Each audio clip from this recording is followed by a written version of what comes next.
வணக்கம். இன்னைக்கு நம்ம பார்க்க போகிற சமையல் என்னென்னா, ஒரு அருமையான இன்ஸ்டண்ட்டாக பண்ணக்கூடிய ராகி இட்லியும் அதுக்கு சூப்பரான உடனடி சாம்பாரும் எப்படி செய்யலாங்கிறத பார்க்கலாம். ரொம்ப டேஸ்ட்டாக இருக்கும். டேஸ்ட்டு பார்த்திங்கன்னா நல்லா அட்டகாசமாக இருக்கும், நல்லா ஹெல்த்தியாகவும் இருக்கும். சட்டுன்னு ஒரு 10 நிமிஷத்தில் செஞ்சிடலாம். வாங்க அது எப்படி செய்யலாங்கிறத பார்க்கலாம். ஒரு மிக்சிங் பவுல் எடுத்துக்கலாம். இதில் பார்த்திங்கன்னா மெஷரிங் கப்பில் 1 கப் அளவுக்கு ராகி மாவு எடுத்திருக்கேன். இது கடையில் வாங்கின ராகி மாவு தான். அதை சேர்த்துக்கலாம்.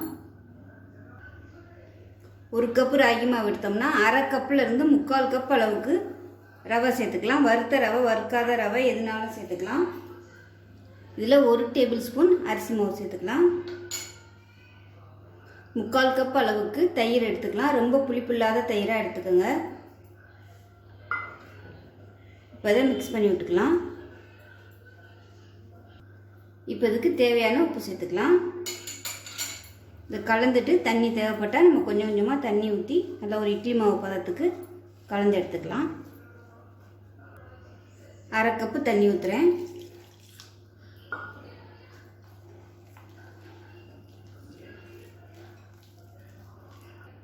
இப்போ அடுத்து ஒரு 1/4 கப் அளவுக்கு தண்ணி சேர்க்குறேன்.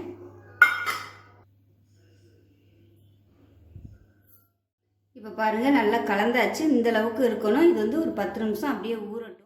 இப்போ ஒரு பேன் எடுத்துக்கலாம். இதில் ஒரு 3 டேபிள் ஸ்பூன் எண்ணெய் விட்டுக்கலாம். எண்ணெய் சூடானதும் 1 டீஸ்பூன் கடுகு சேர்த்துக்கலாம். 1 டீஸ்பூன் உளுந்து சேர்த்துக்கலாம். கொஞ்சமாக ஜீரகம் சேர்த்துக்கலாம். 1/4 டீஸ்பூன் போல் வெந்தயம் சேர்த்துக்கலாம். 2 வரமிளகாய் சேர்த்துக்கோங்க வாசனைக்காக. இதோட கொஞ்சமாக கருவேப்பிலை சேர்த்துக்கலாம். கொஞ்சமாக பெருங்காயத்தூள் சேர்த்துக்கலாம். பெருங்காயத்தை சேர்த்துட்டு ஒரு 5 பச்சை மிளகாய் 2ஆக கீறிட்டு சேர்த்துக்கலாம். 2 கைப்பிடி அளவுக்கு சின்ன வெங்காயம் சேர்த்துக்கலாம். சின்ன வெங்காயம் 2ஆக கட் பண்ணிட்டு சேர்த்துக்கோங்க.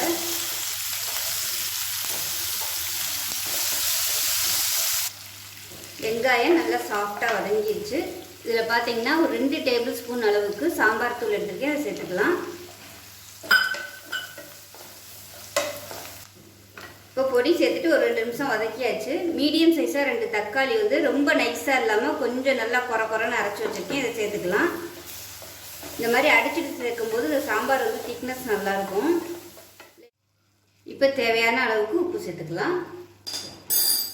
உப்பு சேர்த்துட்டு நல்லா வதக்கி விட்டுக்கோங்க. எண்ணெய் திரிஞ்சு வர அளவுக்கு நல்லா வதங்கட்டும். பக்கத்தில் தண்ணி காய வச்சுக்கோங்க. ஒரு 2 டம்ளருக்கு தண்ணி காய வச்சு வச்சுக்கோங்க. இப்போ மசாலா நல்லா வதங்கிடுச்சு. எண்ணெய் பிரிய ஆரம்பிக்குது ஓரம்னா. இந்த ஸ்டேஜில் பார்த்திங்கன்னா நம்ம தண்ணி சேர்த்துக்கலாம். ஒரு 2 டம்ளருக்கு தண்ணி சேர்த்துக்கலாம். இது நல்லா கலந்து விட்டுட்டு கொதிக்கட்டும். 1/4 டீஸ்பூன் மஞ்சள் தூள் சேர்த்துக்கலாம். நான் சாம்பார் தூள் யூஸ் பண்ணியிருக்கேன். உங்கள்கிட்ட சாம்பார் தூள் இல்லைன்னா நீங்கள் குழம்பு தூள் கூட யூஸ் பண்ணிக்கலாம். இல்லைன்னா கடையில் வாங்குகிற சாம்பார் தூள் யூஸ் பண்ணிங்கனாலும் உங்களுக்கு டேஸ்ட்டு நல்லாயிருக்கும். இப்போ இது கொதிக்கட்டும். அதுக்குள்ளே பார்த்தீங்கன்னா பொட்டுக்கடலை பொடி பண்ணி வச்சுருக்கேன். பொடி பண்ணதுலேருந்து 2 டேபிள் ஸ்பூன் எடுத்து வச்சுருக்கேன். இது கொஞ்சமாக தண்ணி ஊற்றி நம்ம கரைச்சிக்கலாம். இப்போ இதை மூடி வச்சிடலாம். இப்போ நல்லா கொதிச்சிருச்சு. இப்போ பொட்டுக்கடலை பொடி கரைச்சி வச்சுருந்ததை அதில் சேர்த்துக்கலாம். சேர்த்துட்டு நல்லா கலந்து விட்டுக்கலாம். இது சேர்த்ததும் நல்லா கெட்டியாகும். அதனால் தேவைப்பட்டால் தண்ணி நீங்கள் சேர்த்துக்கலாம். அந்த சுடுதண்ணி மிச்சம் இருந்துச்சுன்னா தண்ணி சேர்த்துக்கலாம். இப்போ மிச்சம் இருந்தால் சுடுதண்ணி கொஞ்சமாக சேர்த்துக்கிறேன். ஏன்னா இது நல்லா கொதிக்க நல்லா திக்காகிட்டே வரும். அதனால் தண்ணி அட்ஜஸ்ட் பண்ணிவிட்டு நீங்கள் சேர்த்துக்கோங்க. சுடுதண்ணி பக்கத்தில் வச்சிங்கன்னா கொஞ்சம் கொஞ்சமாக சேர்த்துக்கலாம். ஆனால் பச்சை தண்ணி மட்டும் ஊற்றிடாதீங்க. டேஸ்ட் உங்களுக்கு அப்படியே மாறிடும். இப்போ இது மீடியமான ஃப்ளேமில் ஒரு 3 நிமிஷம் கொதிக்கட்டும். இப்போ நல்லா கொதிச்சிருச்சு. எப்படி இருக்குன்னு பார்க்கலாம். பாருங்கள், நல்லா அருமையாக வந்துடுச்சு. திக்னஸ் பார்த்திங்கன்னா கரெக்டாக இருக்குது. இப்போ அமர்த்திடலாம். இறக்க போயில் கொத்தமல்லி இலை நல்லா நிறைய சேர்த்துக்குங்க. வாசனையாக இருக்கும். அவ்வளோதான். நல்லா கலந்து விட்டுட்டு அமர்த்திடலாம். இப்போ பாருங்கள், நம்ம கலந்து வச்சுருந்த ராகி மாவு நல்லா ஒரு 10 நிமிஷத்துக்கு மேலே நல்லா ஊறிடுச்சு. இது ரொம்ப கெட்டியாக இருக்குது. இது கொஞ்சமாக தண்ணி சேர்த்துக்கலாம். தண்ணி சேர்த்து நல்லா கலந்து விட்டுக்கலாம். இப்போ நல்லா கலந்தாச்சு. இதில் வந்து ஈனோ பாக்கெட் வந்து சேர்த்துக்கலாம். ஃப்ளேவர் இல்லாததாக வாங்கிக்கோங்க. இல்லைன்னா இதுக்கு பதிலாக நீங்கள் பேக்கிங் சோடா கூட சேர்த்துக்கலாம். இது சேர்த்தோம்னா நல்லா சாஃப்டாக வரும். வந்து நல்லா கலந்து விட்டுக்கலாம். இது சேர்த்ததுமே அந்த பேட்டர் பார்த்திங்கன்னா நல்லா பொங்கி வரும். அதனால் நீங்கள் வந்து கெட்டியாகவே வச்சுக்கோங்க.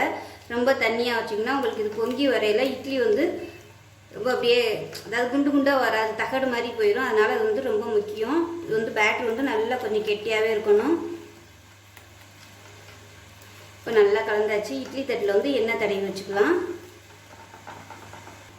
இப்போ எல்லா குழியிலையும் பார்த்திங்கன்னா எண்ணெய் தடவி வச்சுருக்கேன். கொஞ்சம் கொஞ்சமாக எடுத்து நம்ம ஊற்றிக்கலாம். இந்த அளவுக்கு இருக்கணும், ரொம்ப தண்ணியாக இருந்துடக்கூடாது. தண்ணி நல்லா கொதிக்குது. இப்போ வந்து நம்ம இட்லி தட்டை அதில் வச்சிடலாம். வச்சுட்டு ஒரு 5லேருந்து ஒரு 6 நிமிஷம் நல்லா வேகட்டும். இப்போ இட்லி எப்படி இருக்குன்னு பார்க்கலாம். இப்போ இட்லி சூப்பராக வந்துருச்சு. கை வச்சு தொட்டு பார்த்துக்கோங்க. நார்மலாக நம்ம இட்லி எப்படி தொட்டு பார்ப்போமோ அந்த மாதிரி தொட்டு பார்த்துக்கோங்க. இப்போ நல்லா சூப்பராக வந்துருச்சு. எடுத்துடலாம். இப்போ பாருங்கள், இட்லி தட்டை வந்து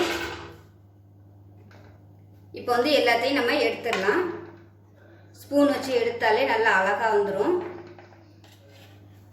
கொஞ்சம் லைட்டாக ஆற விட்டுட்டு எடுத்திங்கன்னா கூட உங்களுக்கு ஈஸியாக வந்துடும். இவ்வளோ குண்டு குண்டாக சூப்பராக இருக்குது பாருங்கள். ரொம்பவே இன்ஸ்டண்ட்டாக சூப்பரான ஹெல்த்தியான இட்லி வந்து நம்ம ரெடி பண்ணிட்டோம். டேஸ்ட் பார்த்திங்கன்னா ரொம்பவே சூப்பராக இருக்கும். பாருங்கள் எவ்வளோ ஓட்டை ஓட்டையாக சூப்பராக வந்திருக்குன்னு. பார்க்கையிலே நல்லா அழகாக இருக்கும். இப்போ பாருங்கள், இன்ஸ்டன்ட் சாம்பாரும் இன்ஸ்டன்ட் இட்லியும் சூப்பராக ரெடி ஆயிடுச்சு. இது காம்பினேஷன் நல்லாயிருக்கும். நீங்கள் வேணும்னா எக்ஸ்ட்ரா தேங்காய் சட்னி வச்சுக்கலாம். ரொம்பவே சூப்பராக இருக்கும். மாவு இல்லாத நேரத்தில் சட்டுன்னு வந்து செஞ்சிடலாம். மாவு இல்லாத நேரத்தில் என்ன செய்கிறதுன்னு நமக்கு வந்து குழப்பமாக இருக்கும். ஸோ இந்த மாதிரி ராகியும் ரவையும் வீட்டில் இருந்துச்சுன்னா போதும், ரொம்பவே சூப்பராக பண்ணிடலாம். ஸோ இதே மாதிரியே செஞ்சு பாருங்கள். செஞ்சு பார்த்துட்டு எப்படி வந்துச்சுன்னு சொல்லுங்கள். வீடியோ பிடிச்சின்னா லைக் பண்ணுங்கள், கமெண்ட் பண்ணுங்கள், சேனலை சப்ஸ்கிரைப் பண்ணுங்கள், பக்கத்தில் உள்ள பெல் பட்டனையும் ப்ரெஸ் பண்ணுங்கள். நன்றி.